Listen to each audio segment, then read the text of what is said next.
What Makes a Baby? A book for every kind of family and every kind of kid. Written by Cory Silverberg. Illustrated by Fiona Smith. This is a story about how babies are made. The first thing you need to know is that you can't make a baby out of nothing. You have to start with something. This is an egg. Not all bodies have eggs in them. Some do, and some do not.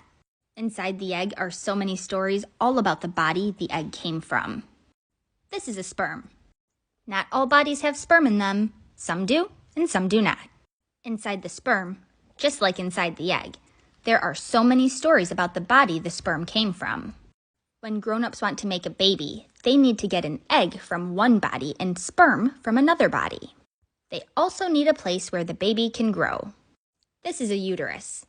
It is a place where a baby can grow.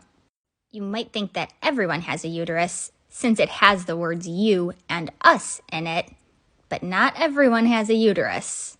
Just like eggs and just like sperm, some bodies have a uterus and some bodies do not. Every body that has a uterus always has it in the same place, just below the belly button, in the squishy middle part. When an egg and a sperm meet, they swirl together in a special kind of dance. As they dance, they talk to each other. The egg tells the sperm all the stories it has to tell about the body it came from, and the sperm tells the egg all the stories it has to tell about the body it came from.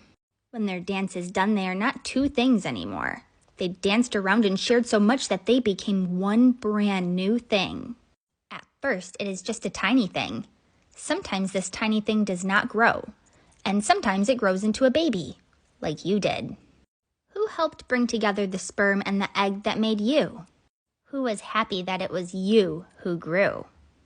Everything that grows differently. Each of us grow in our own way.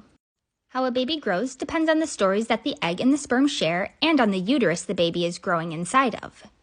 But before a baby can be born, it has to get bigger and bigger and bigger. 2 weeks, 3 weeks, 5 weeks. This usually takes about 40 weeks. 7 weeks, 12 weeks, 38 weeks. Sometimes the baby is ready to come out on its own. Sometimes a midwife or a doctor will be the one to say it is time for the baby to be born. No matter who decides, the baby does not just hop out by itself. Some babies are born by coming out through a part of the body that most people call the vagina. And other times, doctors will make a special opening below the belly button, take the baby out, and then close up the hole. Whichever way the baby comes out, it is a pretty big deal for the baby. It is also a pretty big deal for the people who waited and waited and waited for the baby to be born. Sometimes it takes a long time. Sometimes it is quick. Sometimes it hurts a little, and sometimes it hurts a lot. But usually everyone needs a lot of rest afterwards. Who was waiting for you to be born? The end.